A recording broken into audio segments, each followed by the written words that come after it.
Hi good morning everyone. कैसे हो आप सभी? Hope you are all very good and this is Anuj. And आज हम लोग एक आप लोगों के साथ आईबीपीआई की पुरानी सर्कुलेट्स के ऊपर बात करेंगे जो कि 3 जनवरी 2018 को इशू किया गया था। And this circular is basically on the outsourcing of responsibility of insolvency professional, as you can see in the subject line that insolvency professionals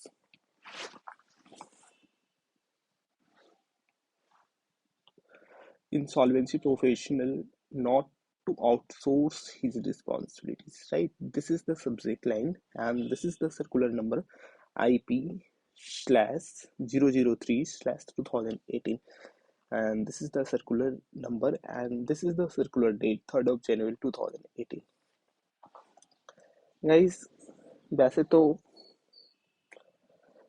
circular जो है काफ़ी पुरानी है, बट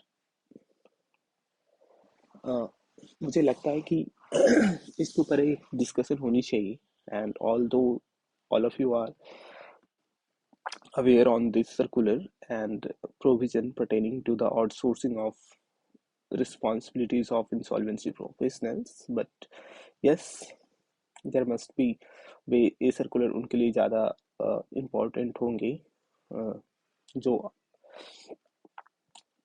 या तो इंसॉल्वेंसी प्रोफेशनल्स की एग्जामिनेशन की प्रिपरेशन कर रहे होंगे या फिर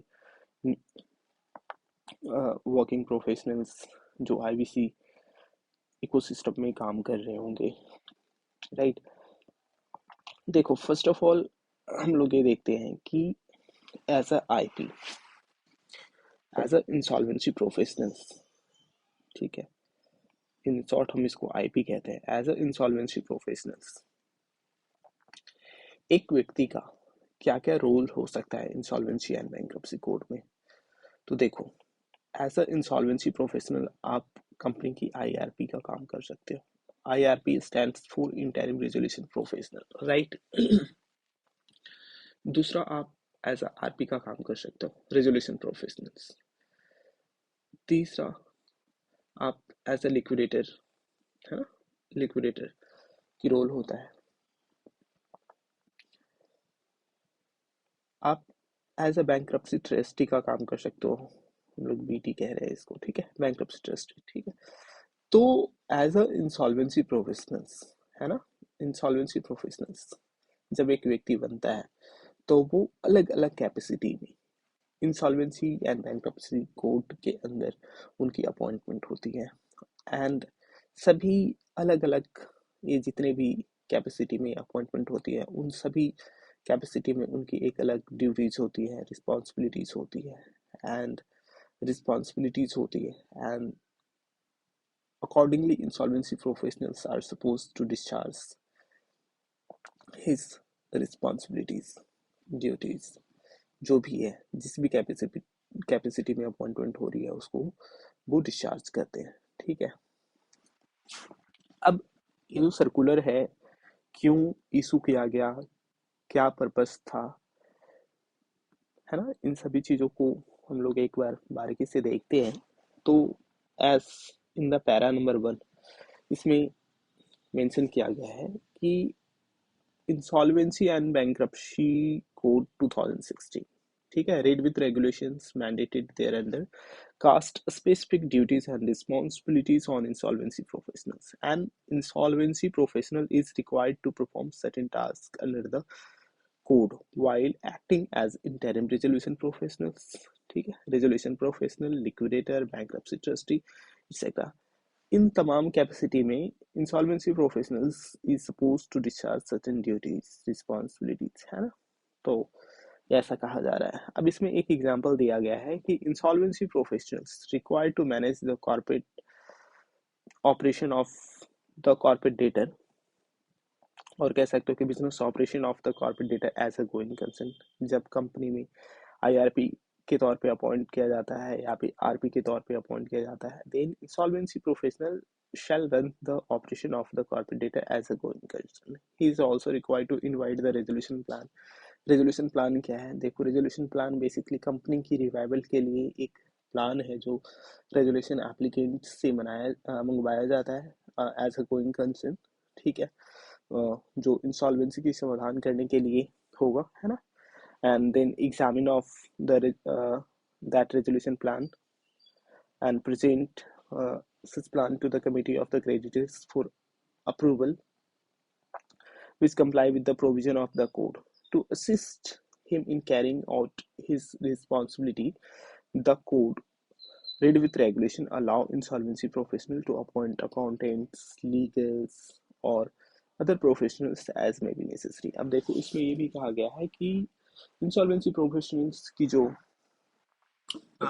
रोल है उसमें असिस्टेंस के लिए वो कई एक अलग अलग टाइप के प्रोफेशनल्स को अपॉइंट कर सकते हैं और अपॉइंट करते हैं, जैसे कि अकाउंटेंट हो गया, एडवोकेट हो गया, वैल्यूअर हो गया, ट्रांजेक्शन ऑडिटर हो गया, और एनी टेक्निकल प्रोफेशनल्स की रिक्वायरमेंट होती है उसकी अपॉइंटमेंट कौन करता है? इंसॉल्वेंसी प्रोफेशनल्स करता है while discharging his duty in the capacity of IRP, RP, liquidator, or bankruptcy trustee. This has been specifically prescribed under the code. Right? Para number second क्या कहता है? पैरा नंबर सेकंड जो है ये हमारा, it has been observe that few insolvency professionals, ऐसा observe किया गया है ना। It has been observe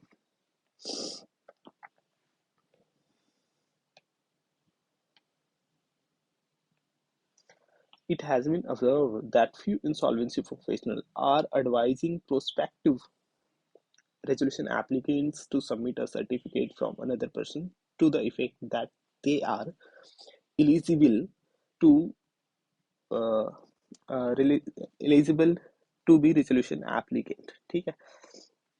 This requirement amounts to outsourcing of responsibilities of insolvency professionals to another person। क्या कह रहा है? This requirement amount to outsourcing responsibilities of insolvency professional to other person. Further, this adds to the cost of the resolution applicant and delays in submission of the resolution plan. This code read with regulation do not emphasize such certification of third party। अब यही है, इसमें कहा जा रहा है कि जो इंसॉल्वेंसी प्रोफेशनल है, जो रेजोल्यूशन प्रोफेशनल है, वो क्या करते हैं? Prospective resolution applicant. देखो, प्रोस्पेक्टिव रेजोल्यूशन एप्लीकेंट वो व्यक्ति है जो कंपनी के लिए कह सकते हो कि ईओआई सबमिट करना चाहता है, और ईओआई सबमिट करने से पहले सच पर्सन नीड कंफर्मेशन, और कह सकते हैं कि एश्योरेंस उनको चाहिए होती है कि whether he is eligible to submit the resolution plan or not. तो उसके लिए वो क्या करते हैं? इंसॉल्वेंसी प्रोफेशनल्स एक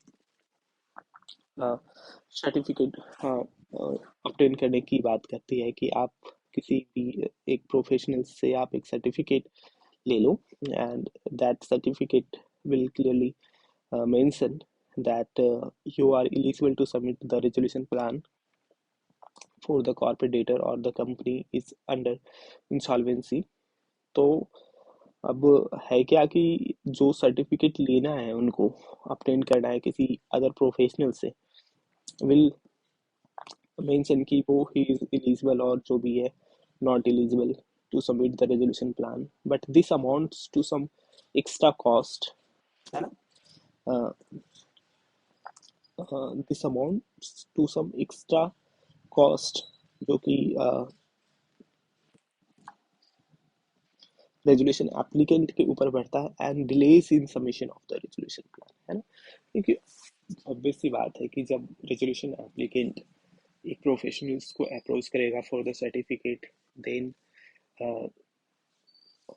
जो प्रोफेशनल्स अपॉइंट किया जाएगा, he is suppose to check out entire documents and eligibility norms of section 29A जो है उसको देखेगा एंड देन जाकर के इंश्योर करेगा कि वेदर ही इज एलिजिबल और not eligible.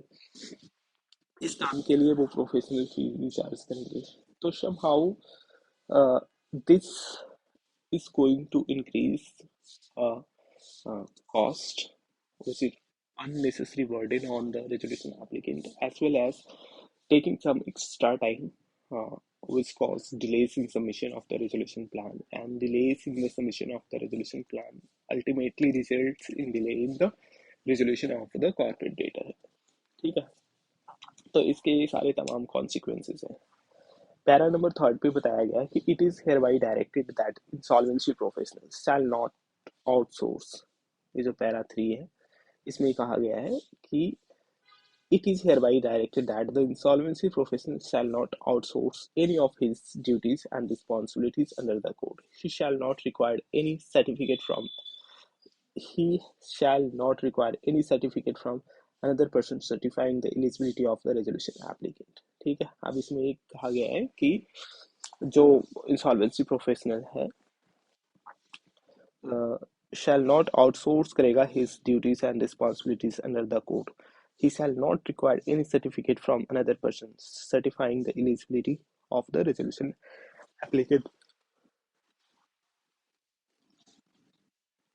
So this is ये प्रोविजन है कि इंसॉल्वेंसी प्रोफेशनल्स को कोई सर्टिफिकेट की ज़रूरत नहीं है। अब देखो, मैं आपको थोड़ा सा यहाँ पे ये बताऊंगा कि होता क्या है।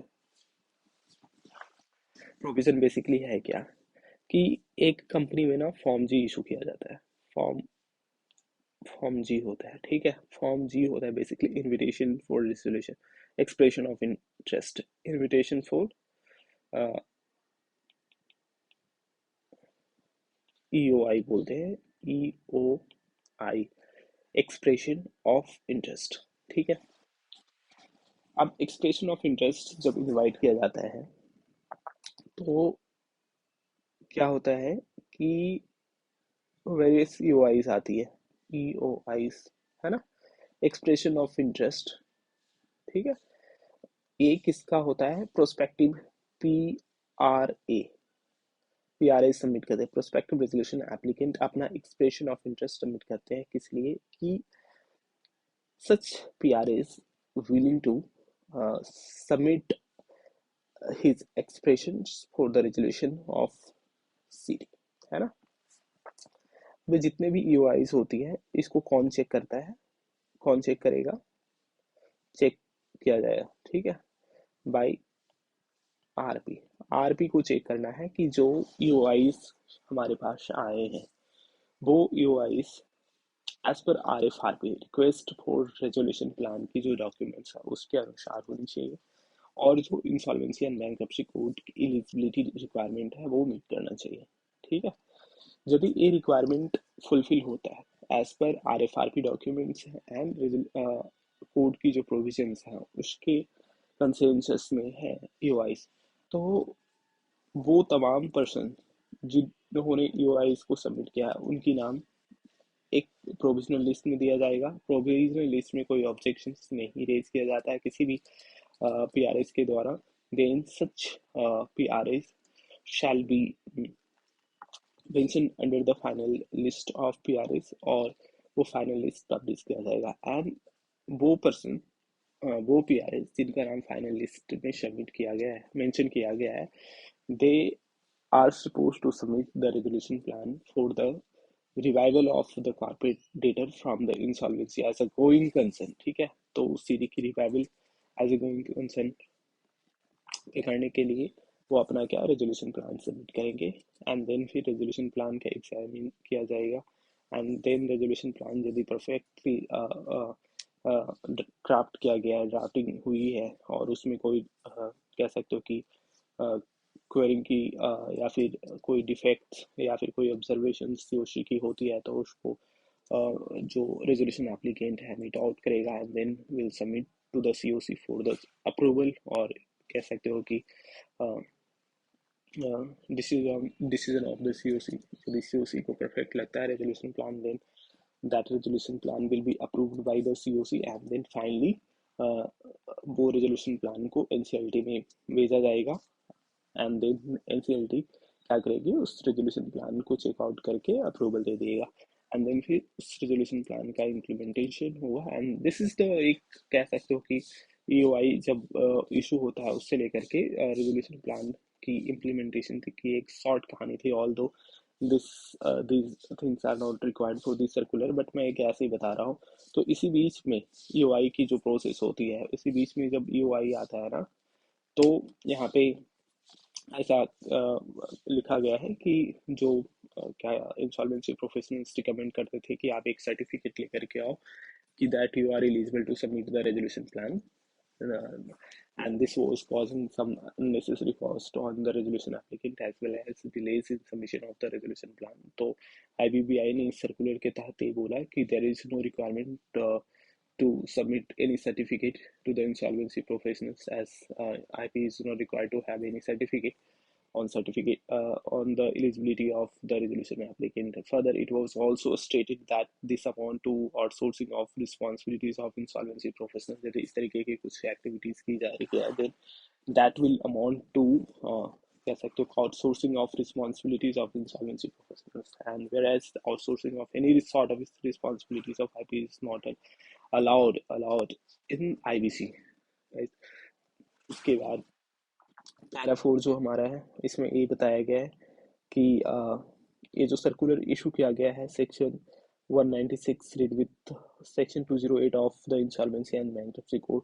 तो सेक्शन 196 जो है आईबीबीआई को एक पावर देती है, ब्रॉड कह सकते हो कि वेरी ब्रॉड पावर दी गई है, जिसमें कि इंसॉल्वेंट आईबीबीआई को circulars, rules, regulations, clarification issue करने की पावर है। सो this is entire regulations which was issued on 3rd January 2018. So thank you guys for watching these videos. Thank you very much.